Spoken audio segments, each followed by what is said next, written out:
কিছু কিছু মূর্তি আছে যে মূর্তিগুলো নির্দিষ্ট একটা সংখ্যার উপর ভিত্তি করেই রাখা উচিত। তার থেকে বেশি রাখলে সুফল কিন্তু দেবে না, কুফলই দেবে। সেই মূর্তি কি, কোন মূর্তি সেগুলো বলবো। তার আগে বলছি, আমার ভিডিওটা যদি ফেসবুক পেজ থেকে দেখে থাকো অবশ্যই ফলো করে পাশে থাকবে, আর যদি ইউটিউব থেকে দেখে থাকো তাহলে সাবস্ক্রাইব করে পাশে থাকবে। দেখো, বাড়িতে দুটো শিবলিঙ্গ কখনো রাখবে না, সবসময় বাড়িতে একটি শিবলিঙ্গ রাখা উচিত। সাদা শিবলিঙ্গ বাড়িতে রাখা উচিত না। এবার কেউ বলতে পারো, দিদিভাই আমার বাড়িতে সাদা শিবলিঙ্গ আছে, তাহলে আমি সেটা কি করব? দেখো, সেই সাদা শিবলিঙ্গটাকে তুমি কালো রং করে নেবে। 3-এর অধিক দেবী মূর্তি বাড়িতে রাখা উচিত না। 3টে অবধি দেবী মূর্তি রাখা যায়, তার অধিক কিন্তু রাখা যায় না।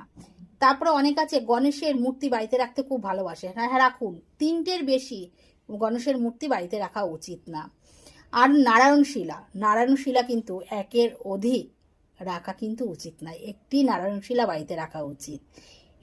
আর এর বেশি যদি কেউ রাখে তাহলে কিন্তু সেই মূর্তিগুলোর থেকে নীতি মানে সেই মূর্তিগুলো কিন্তু কোনো সুফল দেবে না।